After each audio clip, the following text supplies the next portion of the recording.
Graça e paz, meus irmãos.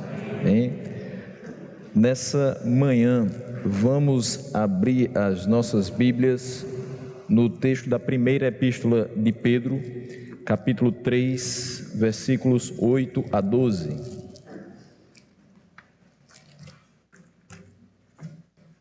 Primeira epístola de Pedro, capítulo 3, do 8 ao 12.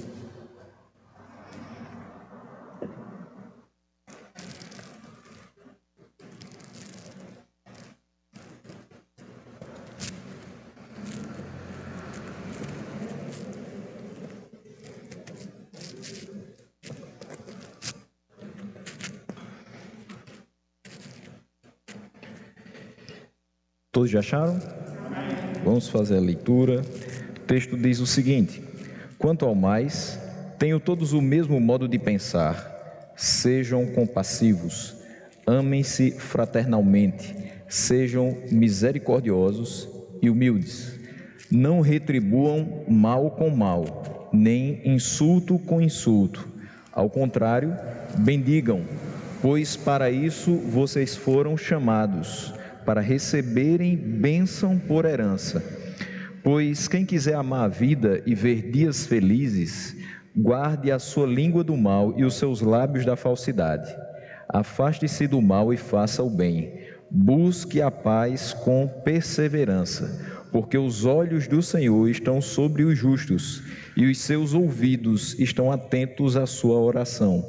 Mas o rosto do Senhor volta-se contra os que praticam o mal. Vamos orar mais uma vez.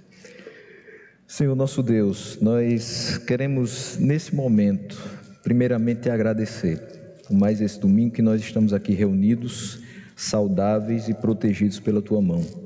E, Senhor, queremos te pedir que o Teu Espírito Santo nos ajude a compreender que o Senhor quer tratar conosco nesta manhã, através desse texto. Que possamos sair daqui de fato abastecidos e edificados pela exposição que a hora será feita. Assim nós te oramos no nome de Jesus. Amém. Meus irmãos, o texto começa com Pedro falando quanto ao mais. Ele está mostrando que depois de falar de várias coisas, agora ele vai chegar a um encerramento, vai chegar a uma conclusão. E por que eu digo que ele vai chegar a uma conclusão? Porque ele começou a falar sobre várias categorias de pessoas, sobre vários tipos de relacionamentos, lá no capítulo 2. No capítulo 2, no versículo 11 até o 17, Pedro vai falar de uma maneira bem geral, a respeito do relacionamento de todos os cristãos e de todas as pessoas com os seus governantes. Então ele fala ali para governantes e governados. Fala especificamente desse tipo de relacionamento. Do versículo 18 até o 25, ele vai falar sobre o relacionamento entre servos e senhores. No capítulo 3, versículos 1 a 7, nós vimos 15 dias atrás, então ele vai falar com maridos e esposas. E é interessante que ele começou de uma forma bem abrangente, depois ele foi para algo bem mais específico e ele agora vai finalizar essa sessão de exortações, voltando a ser bastante abrangente, com todos os irmãos em Cristo. E ele estabelece nesses 5 versículos princípios para o nosso relacionamento. Mas é só o relacionamento entre eu e o meu irmão em Cristo? Não. Ele também vai falar sobre outras questões, mas inicialmente ele vai estabelecer princípios para o nosso relacionamento entre irmãos, e isso vai estar no versículo 8, quando ele diz: quanto ao mais, tenham todos o mesmo modo de pensar. Então, o primeiro princípio que Pedro coloca para os seus leitores é a unidade de pensamento. Quando ele fala sobre isso, tenham todos o mesmo modo de pensar, se a gente volta um pouquinho lá para Romanos, a gente vai perceber que Paulo dá a mesma orientação. Romanos 12, de 9 a 21, existe um paralelo entre esse texto e o texto de Paulo aos Romanos. E é fato que dentro de uma igreja vai haver, boa parte das vezes, diferentes opiniões sobre o que é conversado. Isso não é problema que exista. Nós somos pessoas diferentes, com criações diferentes, com visões de mundo muitas vezes diferentes ao entrar na igreja. Mas o que Pedro quer chamar a atenção é que, mesmo na diversidade de opiniões, a igreja precisa ser unida. Igreja unida não quer dizer igreja uniforme, todo mundo pensando exatamente da mesma forma sobre todos os assuntos. Vai haver dentro da sua casa, podem morar só 2 pessoas, como é meu caso, mas você pode ter divergências em várias questões.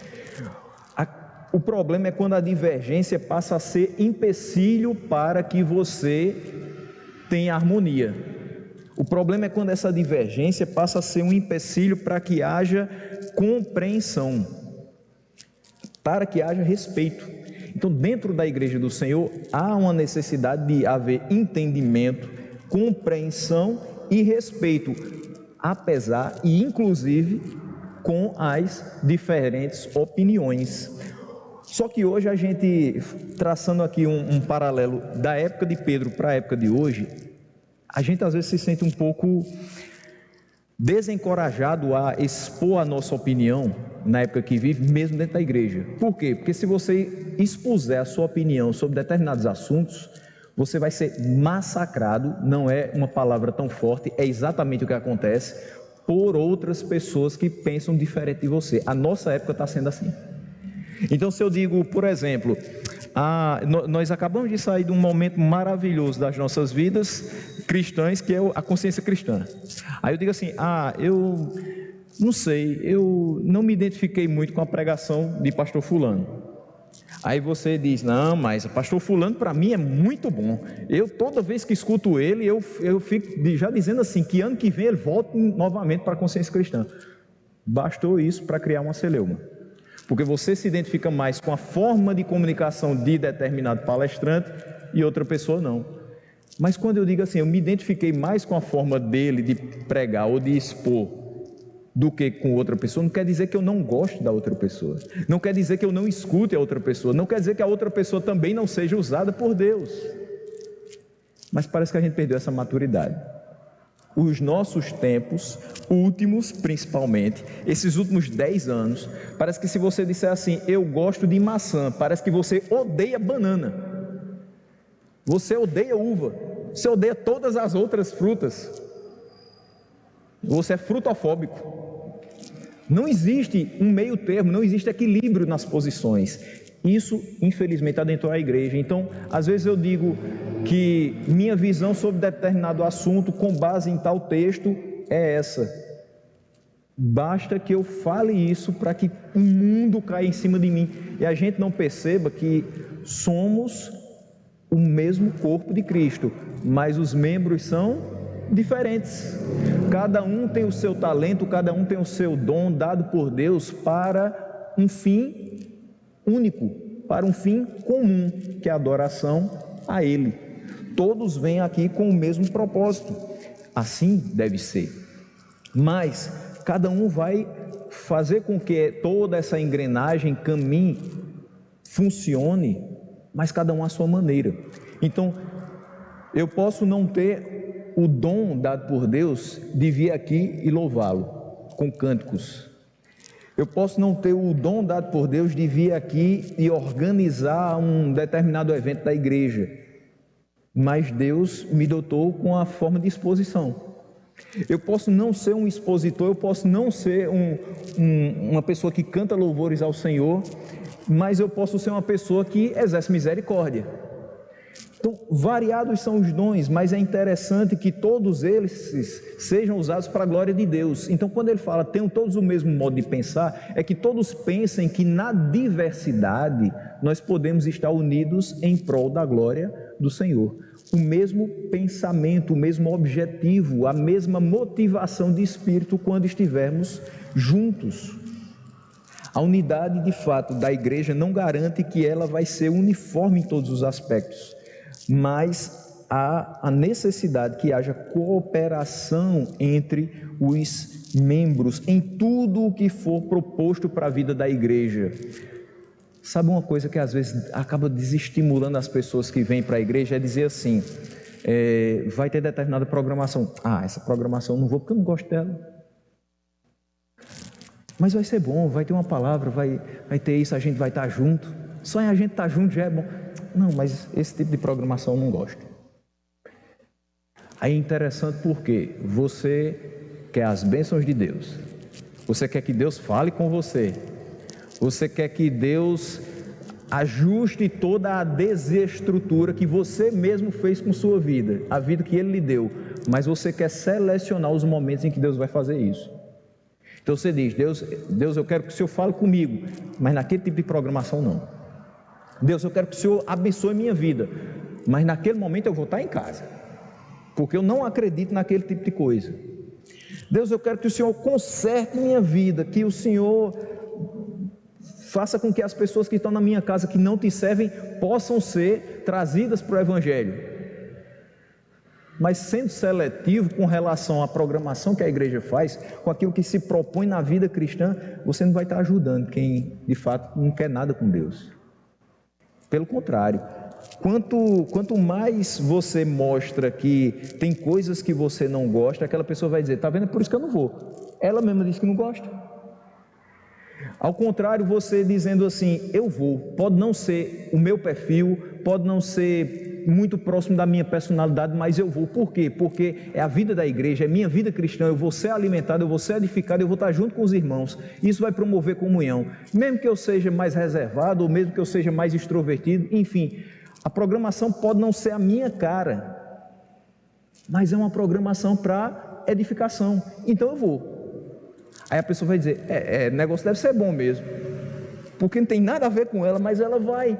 Mas por que ela vai? Porque de fato a vida cristã pouco tem a ver com a gente, tem a ver com Ele. É a gente vivendo o que Ele propôs para a gente viver. Não é a minha decisão, não é a minha vontade, não é a minha preferência, é o que Ele determinou para que a gente vivesse.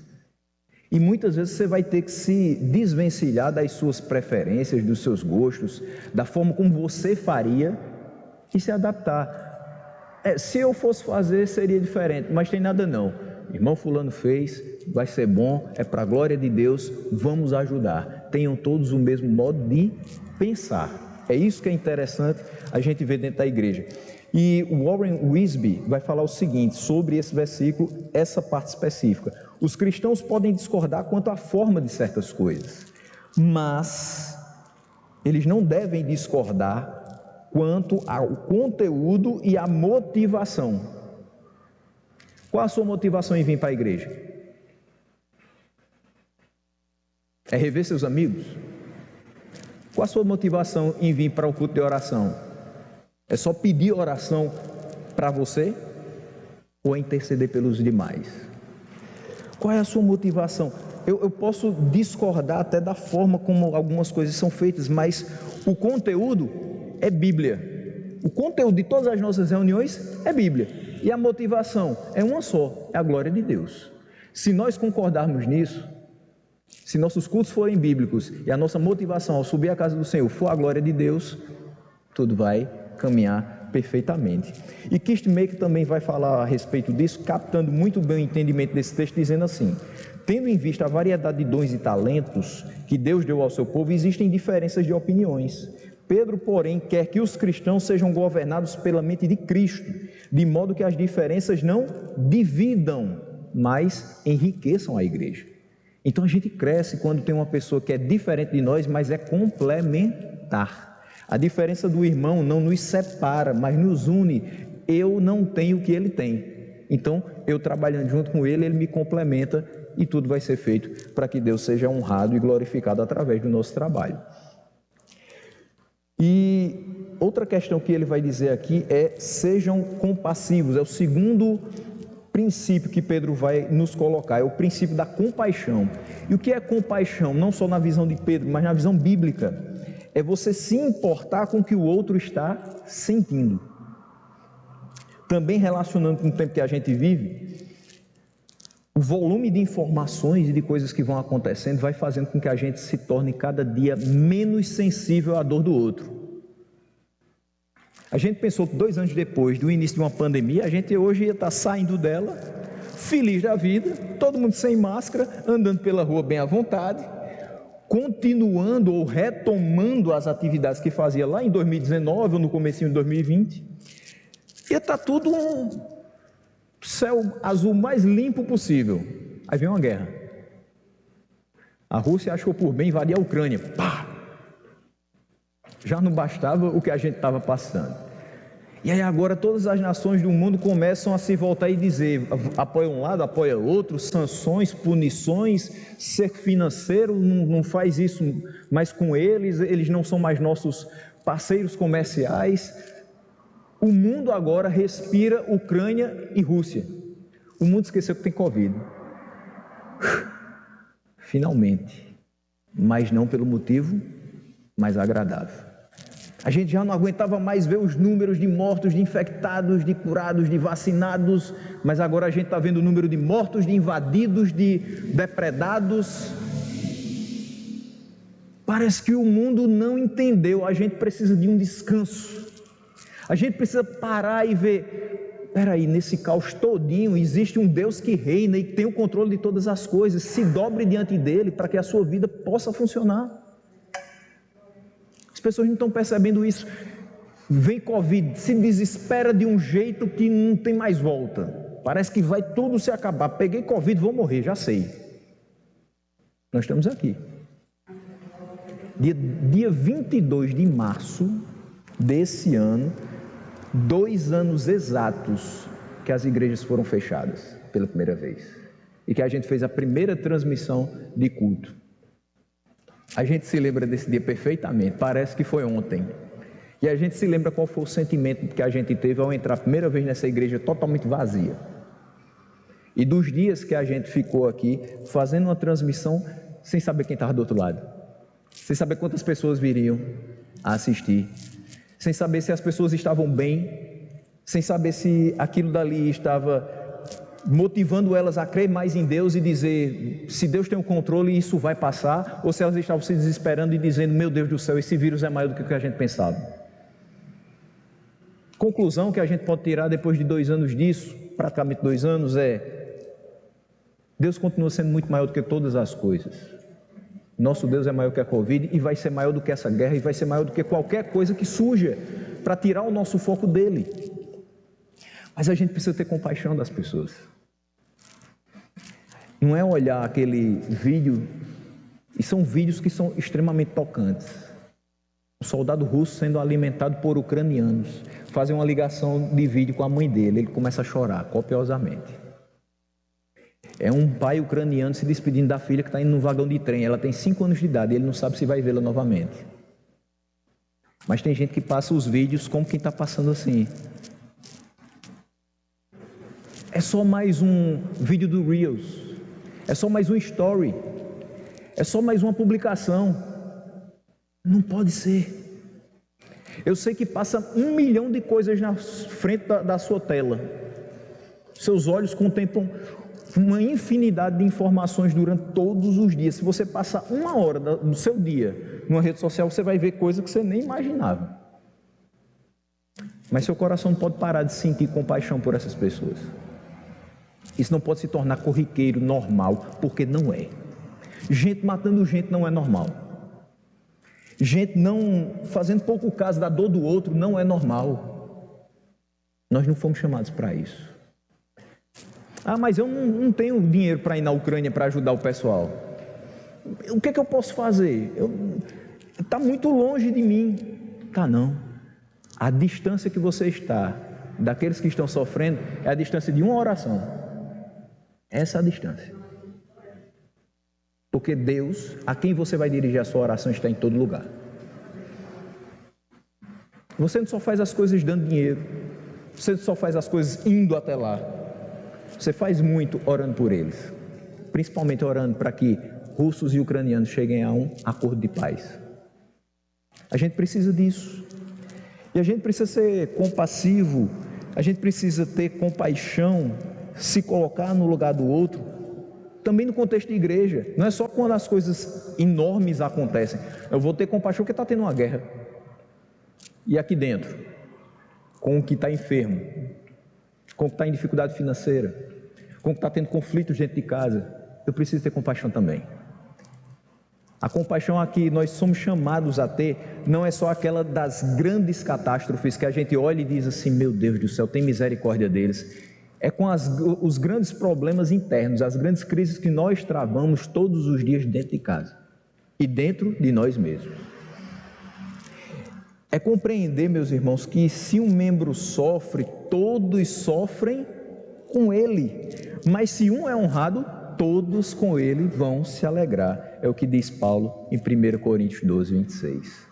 Então, quando ele diz: sejam compassivos na sua relação com outra pessoa, dentro da igreja, fora da igreja, se identifique com a dor do outro, ajude em oração, tente conviver da melhor maneira possível, sabendo que a dor dele é a sua. Nós somos irmãos, nós somos um corpo só.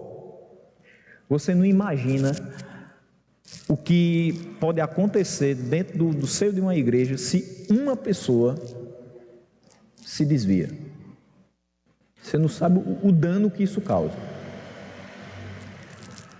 Mas da mesma forma que o desvio, o pecado de uma pessoa causa um grande dano, a alegria, a bênção na vida de uma pessoa deve causar uma grande alegria.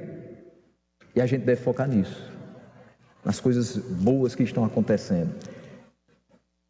Se compadecer, orientar, chegar junto da pessoa que está errando, da pessoa que está triste, da pessoa que está enferma. Mas não esquecer que na hora da felicidade todos estaremos juntos também. Um terceiro princípio que ele coloca é o do amor fraternal. Ele diz: amem-se fraternalmente. Meu Deus do céu, eu fico pensando na questão do amor muitas vezes, como tem sido superficial o amor no nosso tempo.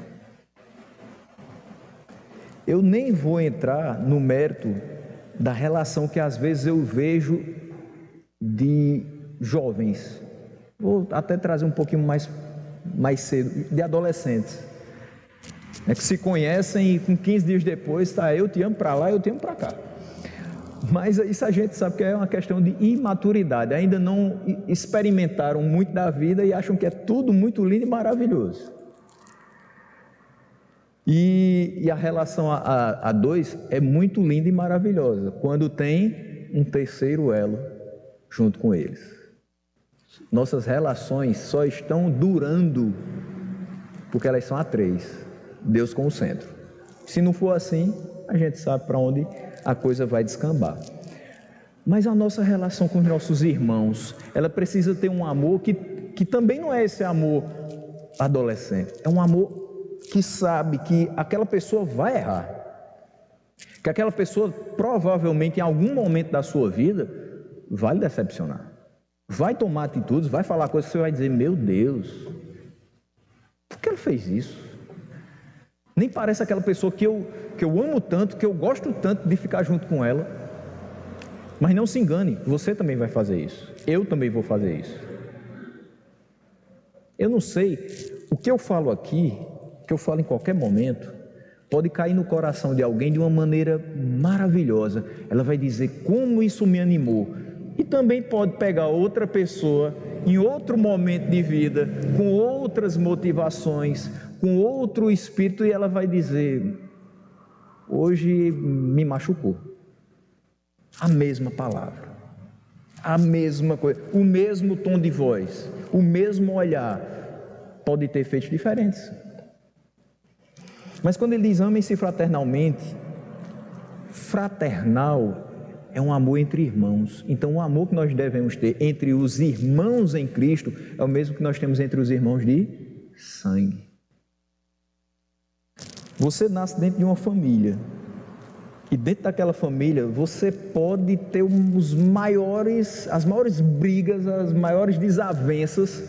Se chegar uma pessoa de fora e disser assim: seu irmão é feio, você corre em cima da pessoa, você defende aquela pessoa. Se alguém disser qualquer coisa contra a sua família, você pode estar brigado com todo mundo, anos que você não vê aquele povo, você diz: mas é minha família, é meu sangue, ninguém pode falar mal deles. Deus me deu essa família, é minha família, eu vou defender até o fim. E é assim que acontece. Passam anos, pessoas brigadas, aí um morre. No velório, todo mundo se junta de novo. Quem estava intrigado volta a falar, chora junto, se abraça. É assim que a vida é. Mas a gente não precisa deixar a coisa chegar nesse ponto de só se falar quando um se for. A gente precisa se amar enquanto tem vida, falar que ama enquanto está vivo, porque no caixão ninguém mais escuta. Então, se você quer demonstrar esse amor, que seja enquanto as pessoas estão também prontas para recebê-lo e retribuir. Tão bom quanto dizer eu amo você é você escutar eu também te amo. Então o amor fraternal é esse amor que nós devemos sentir pelos nossos irmãos em Cristo, como sentimos pelos nossos irmãos de sangue, um amor verdadeiro, que é apesar das suas falhas, e não porque eles têm determinadas qualidades. Quando você ama alguém porque ela apresenta determinadas qualidades, no momento que ela falhar naquele ponto, é o cristal, né? Quebrou. Aí você sai tentando colar, não fica a mesma coisa, porque se baseava naquela característica, naquele aspecto. Mas quando você diz, eu amo aquela pessoa, mesmo ela falando isso, mesmo ela fazendo aquilo, mesmo ela sendo assim, é um amor que resiste, é um amor que é forte. Você sabe que ela vai fazer aquilo, mas você ama mesmo assim. Esse amor é muito próximo do amor que Deus sente por nós. Ele sabe que a gente vai pecar, Ele sabe que a gente erra, Ele sabe que a gente às vezes se esquece do que é necessário fazer na nossa vida cristã, e mesmo assim Ele nos ama. Ele não ama porque a gente é bom, Ele não ama porque a gente é justo, Ele ama apesar de nós, e todos os dias. E Ele diz também assim, sejam misericordiosos. O quarto princípio é o da misericórdia. Não há cristianismo sem misericórdia, não tem como. Por quê? Porque nós só estamos aqui, nós só não fomos consumidos porque as misericórdias do Senhor se renovaram nessa manhã. Nós devemos ser misericordiosos para com todos, como fez o nosso Senhor, mesmo que o alvo dessa misericórdia não apresente qualquer merecimento. Meus irmãos, nós merecíamos a misericórdia de Deus? Por isso Ele nos negou a misericórdia? Então, se Ele não nos negou a misericórdia, mesmo que nós não apresentássemos qualquer merecimento, por que nós agora vamos selecionar quem merece ou quem não merece misericórdia da nossa parte? Nós recebemos sem merecer, temos que fazer o mesmo. Nós estamos aqui nesse mundo para imitar a Cristo, nada mais. E Ele diz, sejam humildes. O quinto princípio é o da humildade. Hernandes Dias Lopes diz algo que é fantástico, eu não traduziria em outras palavras que fossem melhores. Ele diz que humildade é descer do pódio da vaidade e honrar o irmão. Sabe quando a pessoa ganha a corrida, ele diz assim, não, mas você foi melhor? Eu cheguei em primeiro, mas você fez uma corrida tão boa, vem para cá, eu vou descer do pódio, vou dar o troféu e você vai lá e tira foto no primeiro lugar. Eu quero honrar você também. A pessoa fica, por que ele fez isso? Ele fez isso porque ele é humilde, ele reconheceu que existe um que é superior a ele. Ele foi bem, mas teve um que foi melhor. O que ele quer dizer com isso, de descer do pódio da vaidade e honrar o irmão? É considerá-lo superior a si mesmo. É você entender que você não é a melhor das criaturas de Deus. É você entender que você é falho e que existem pessoas que podem lhe ajudar a corrigir essas falhas. É você entender que existem pessoas que sabem mais do que você pode aprender com elas. Você tem que ter humildade em todas essas coisas. Em segundo lugar, Pedro vai nos mostrar como lidar com os nossos inimigos. Ele falou como lidar com os nossos irmãos em Cristo, dentro desses 5 princípios, mas ele fala agora como lidar com esses inimigos. E ele diz no versículo 9, não retribuam mal com mal, nem insulto com insulto. Os cristãos dispersos da Ásia Menor estavam sendo perseguidos e insultados pelos seus inimigos. E como é ruim você ser perseguido. E como é ruim você ser insultado.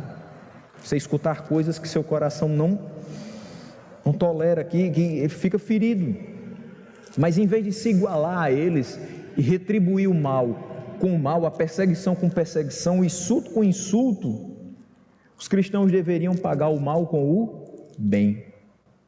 Os apóstolos ouviram de Jesus o seguinte, em Mateus 5,44, parte B: amai os vossos inimigos e orai pelos que vos perseguem. É fácil isso?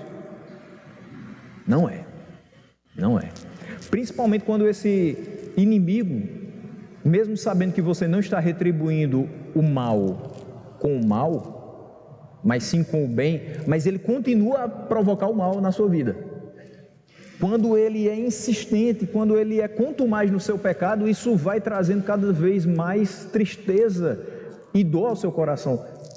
Mas você não foi chamado a retribuir o mesmo mal que lhe fazem para essas pessoas. A nossa diferença é justamente fazer o contrário, é retribuir com o bem.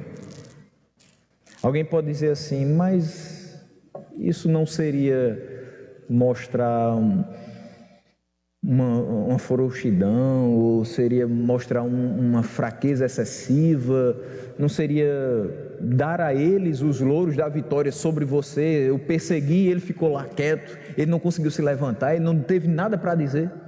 Não, quem perde são eles. Quando uma pessoa grita você do seu ambiente de trabalho e você responde bem baixinho, quem passou por mal educado? Quem gritou. Eu quero que você faça isso agora. Por que você não fez? Eu já mandei você fazer 3 vezes. Tudo bem, senhor, eu vou fazer agora. Quebrou a pessoa. Porque você escutou num tom e você respondeu em outro. Você escutou arrogância, mas você respondeu com humildade. Você escuta grosseria, mas você responde com favor. A não ser que a pessoa tenha problemas graves psicológicos, ela vai sentir, eu fiz errado. Em algum momento ela vai chegar para você, desculpe, a maneira que eu falei com você não foi boa. E você me respondeu de uma forma tão diferente. Deus vai motivar o coração dela a falar isso com você. Por quê? Porque você não retribuiu o mal com o mal. Retribuir o bem com o mal é perversidade. Alguém fez algo muito bom para você, aí você retribui com o mal, diz, eu vou prejudicar essa pessoa. Peraí, mas ela ajudou você? Então isso é perverso. Você fazer o mal para quem lhe ajuda.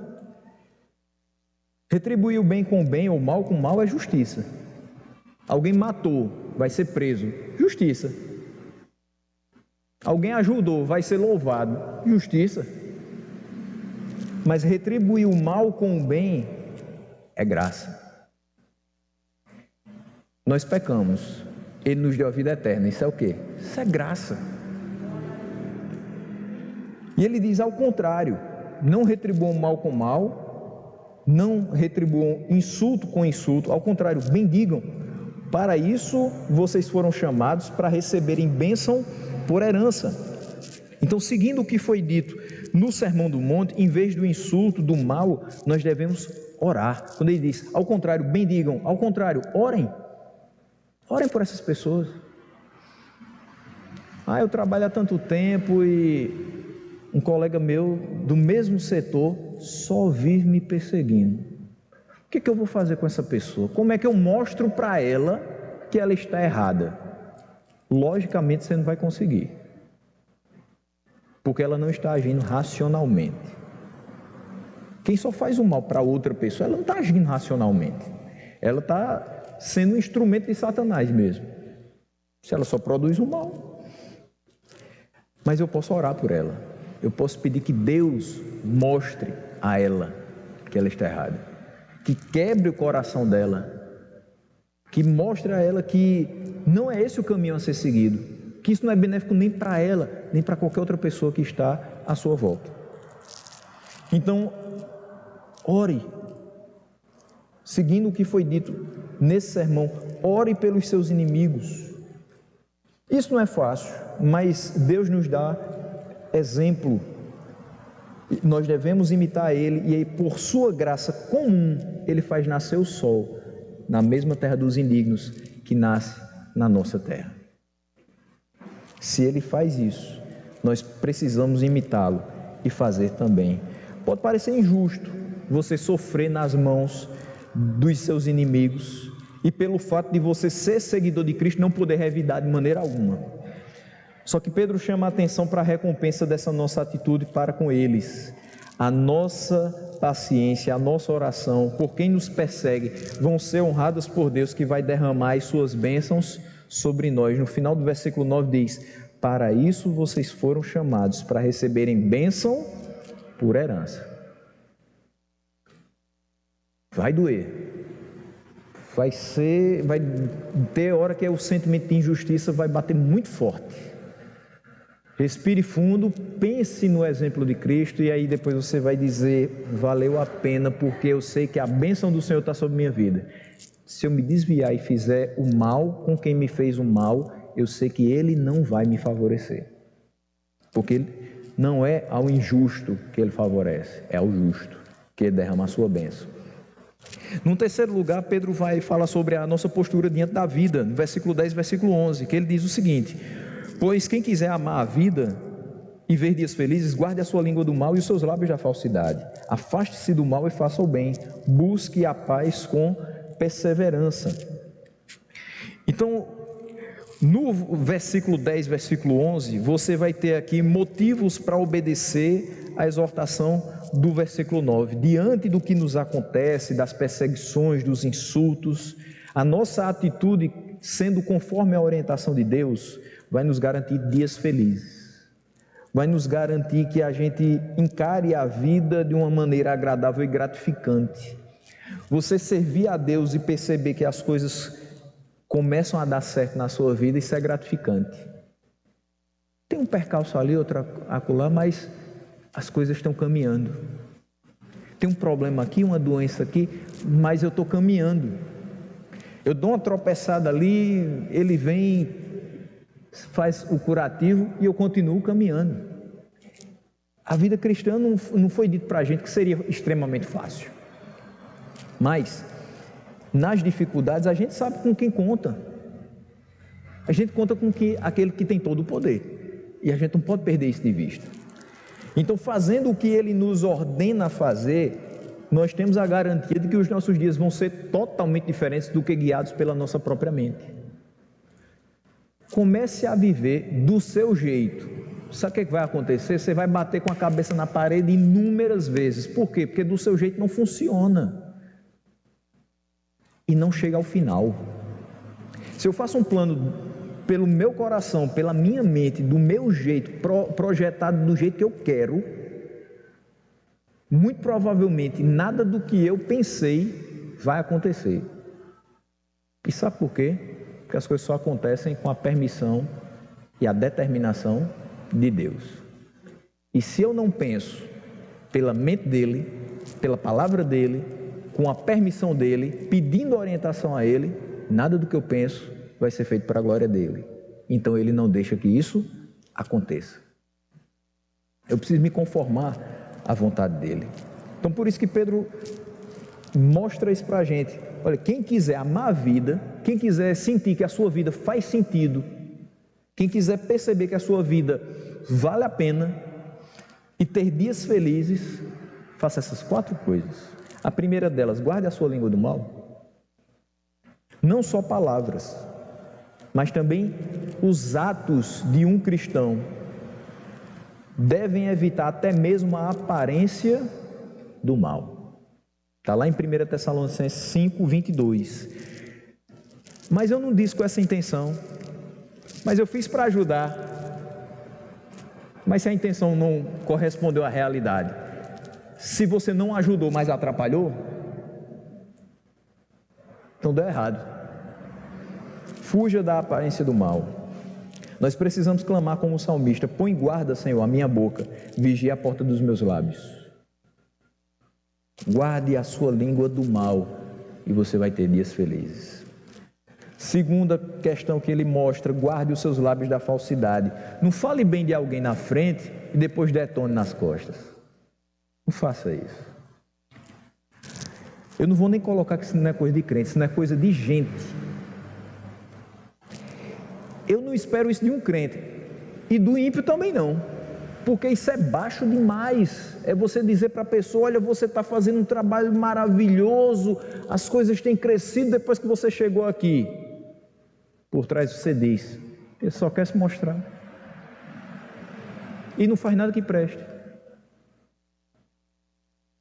Esse é o ponto, para mim, esse é o ponto mais baixo que alguém pode chegar, é querer se enturmar, fazer de você um amigo, mas está lhe detonando nas costas, está preparando uma cova para que você desça nela, mas não sabe ela que está preparando a própria cova. Fuja desse engano. A boca do crente não pode se ocupar em espalhar falsidade, porque o crente anda na luz, como o Pai na luz também está. E se ele vive na luz, ele tem que transmitir o que é verdadeiro, edificante, e ter comunhão com os seus irmãos. Não dá para ter comunhão na falsidade. Não dá para você vir para cá, as pessoas sabem que você é falso, e dizer: ó, tá tudo bem, vamos se abraçar, vamos chorar junto, vamos se alegrar junto, vamos dividir a vida cristã junto. Não dá. Ou você é verdadeiro, ou você vai começar a ser escanteado. Ninguém quer estar perto daquele que é falso. Ninguém quer estar perto daquele que você sabe: olha, ele estendeu a mão aqui, mas atrás a mão está escondendo uma faca, e ele vai te apunhalar. Ninguém quer sentir essa insegurança quando conversa com alguém. A gente vive dias tão difíceis, às vezes a gente precisa só botar para fora. A gente encontra com alguém, com algum amigo, senta com ele e ele começa a desabafar, e você diz: tá bom, eu não vou nem conseguir conversar muito com ele hoje, eu sei que ele está precisando só de um ouvido, ele está precisando só que alguém escute. Aí você senta ali e escuta, e sabe que a pessoa sai aliviada, e às vezes é a sua vez, e você chega e só quer botar para fora, e você só está precisando de um ouvido, sem ninguém para julgar, sem ninguém para dizer isso está certo ou está errado, é só para ouvir. Só que você não faz isso com quem você sabe que vai colocar nas manchetes dos sites da fofoca no outro dia.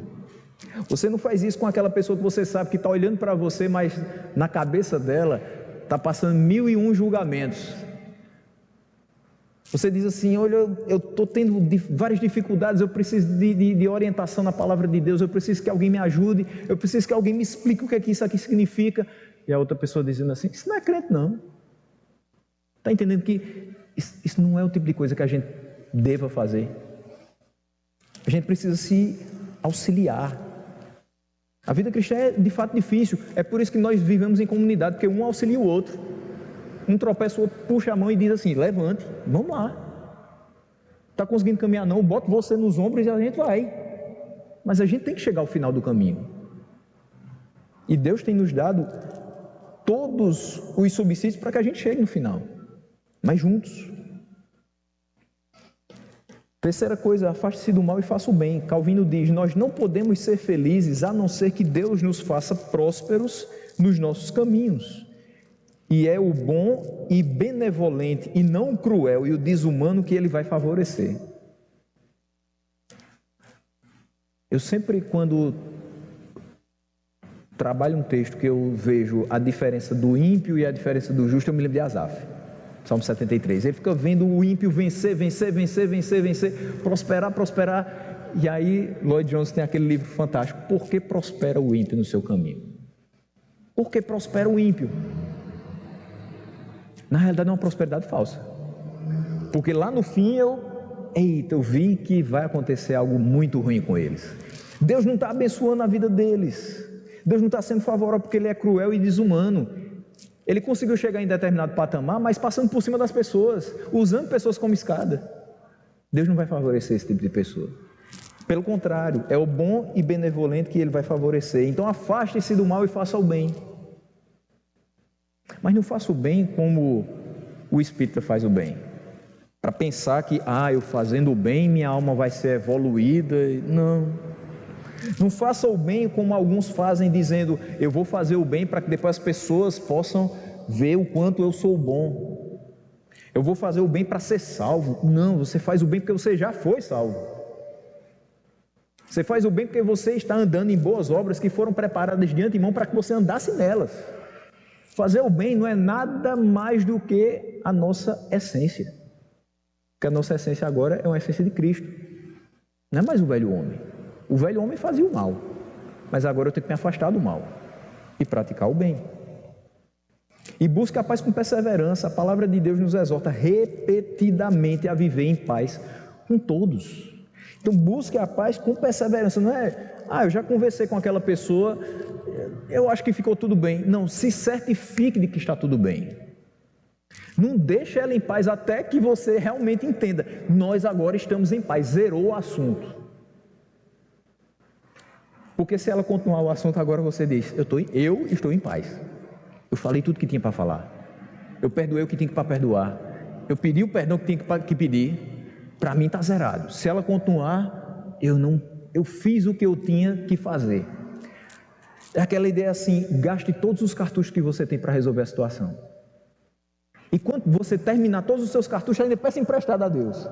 Gaste mais um pouquinho. Faça tudo o que for possível. É Romanos 12, 18, façam todo o possível para viver em paz com todos. É todo o possível. Não é aquele esforçozinho que diz assim: se desagradou, não posso fazer nada. Pode. Converse. Agora é que dá trabalho, né? Dá trabalho a gente conversar para se ajustar. Dá trabalho ter a DR no relacionamento. Dá trabalho você conversar com aquela pessoa que lhe fez um mal muito grande e que você passou dias enfermo daquele problema, daquela discussão, que você não quer falar com ela mais. Mas você precisa. Eu preciso. A gente precisa aparar as arestas. A gente precisa resolver as pendências. Porque se não for assim, a gente não vai viver em paz. A gente não vai viver. Quanto mais com os outros. Por isso que 1 Tessalonicenses 5,13 diz: tenham-nos na mais alta estima, com amor por causa do trabalho deles. Ele falando aos que lideram. Vivam em paz uns com os outros. Tem coisa melhor do que você chegar na sua casa, cansado, um dia todo de trabalho, você trabalhou 8 horas. Você já chegou nas últimas das suas forças. Você toma um banho, deita e diz assim: pronto, terminou o dia de trabalho, estou em paz, posso descansar. Você esquece até da janta. Você vai jantar 8 horas, 9 horas, você chegou e descansou, você colocou a cabeça no travesseiro, nada está lhe perturbando. Você sabe que Deus guardou a sua vida até aquele momento e vai guardar o seu sono. Então você deita e descansa. Isso é muito bom. Isso é melhor do que qualquer outra coisa. Você sentir essa paz que só Deus lhe dá. Isso é maravilhoso, mas você precisa buscar essa paz com perseverança. Só tem essa paz quem busca a Deus com perseverança. Só tem essa paz quem faz o que Deus ordena em sua palavra. Por fim, Pedro, no versículo 12, vai nos trazer algo extremamente consolador. Ele diz o seguinte: porque os olhos do Senhor estão sobre os justos e os seus ouvidos estão atentos à sua oração. Mas o rosto do Senhor volta-se contra os que praticam o mal. Veja, quando ele diz: porque os olhos do Senhor estão sobre os justos e os seus ouvidos estão atentos à sua oração, saber que os olhos do Senhor estão contemplando a nossa vida, isso é consolador. Saber que Ele está contemplando o meu sofrimento me faz entender que no tempo oportuno Ele vai trazer o alívio. Ele não me colocou aqui e ficou lá de cima olhando e dizendo assim: pronto, ele está sofrendo, mas ele foi chamado para isso mesmo. Veja o que Pedro falou no versículo 9: se eu não retribuir mal por mal, nem insulto por insulto, eu vou receber bênçãos por herança, porque para isso eu fui chamado. Então nós fomos chamados para experimentar as bênçãos das mãos de Deus, mas para isso nós também fomos chamados a obedecer a sua palavra. Então é por isso que ele diz aqui: porque os olhos do Senhor estão sobre os justos e os seus ouvidos estão atentos à sua oração. Ele sabe o momento certo de agir. O sofrimento faz parte da vida do cristão, mas ele não é eterno. Eterno é a misericórdia de Deus. O sofrimento não é eterno, eterno é o amor de Deus, é a graça de Deus. Então, na hora certa, sem que passe da nossa capacidade de suportar, Deus vai trazer o alívio, a perseguição, a injúria, a angústia, a todo esse sofrimento. Nós somos incentivados a orar, porque aquele que é o único que pode responder às nossas orações está com os ouvidos inclinados para nós. Os ouvidos do Senhor estão atentos à nossa oração. Eu, durante um tempo, tinha um problema grave, mas o problema era comigo, com a música de Cassiane. Eu escutava que Deus não rejeita a oração. Eu digo, mas tem certos tipos de oração que Deus vai responder aquela oração. Aí a gente se pega com alguns salmos, são chamados salmos imprecatórios. Senhor, quebra os dentes do meu inimigo. Meu Deus, se eu for fazer isso hoje, será que Deus vai escutar isso? Senhor, aquela pessoa está me perseguindo, então, sei lá, acaba com a vida dela. Não é esse tipo de oração. Mas entenda uma coisa, Deus de fato não rejeita a oração de um coração sincero. E Deus não vai rejeitar a oração, porque se a oração não for conforme a sua palavra, Ele responde, não. Se a oração for conforme a sua palavra, mas não estiver dentro do seu tempo, Ele responde, ainda não. Espere um pouco. Mas se estiver dentro do seu tempo e dentro da sua palavra, Ele vai responder, sim. E derrama as suas bênçãos, e vem com o alívio, e nos socorre. Então, não tem essa oração que Ele não ouça. Ele ouve, mas Ele responde segundo a sua soberana vontade. Ele está atento às nossas orações. Kistemaker diz com razão que o contraste aqui é muito claro. Deus vê as obras do povo justo e vê aqueles que praticam o mal. Esse versículo 12 é muito claro nisso. Ele está atento às orações do justo, os olhos do Senhor estão sobre os justos, mas o rosto do Senhor se volta, se vira contra os que praticam o mal. Então, nada escapa das suas vistas. Tem gente que diz assim, eu vou fazer isso, eu vou ficar bem escondidinho que ninguém vai ver. Alguém entra no mercadinho, fica lá na última fileira e fica abaixado por trás das gôndolas e diz assim, se eu pegar isso aqui ninguém vai ver, nem a câmera de segurança. Bota ali e vai embora. Deus viu. Não precisa ninguém ver. Deus viu. Meu quarto está fechado, está tudo escuro, ninguém viu. Deus viu. Mas não tem ninguém em volta. Tem. Ele está em todo lugar. E os seus olhos estão contemplando os maus e os bons.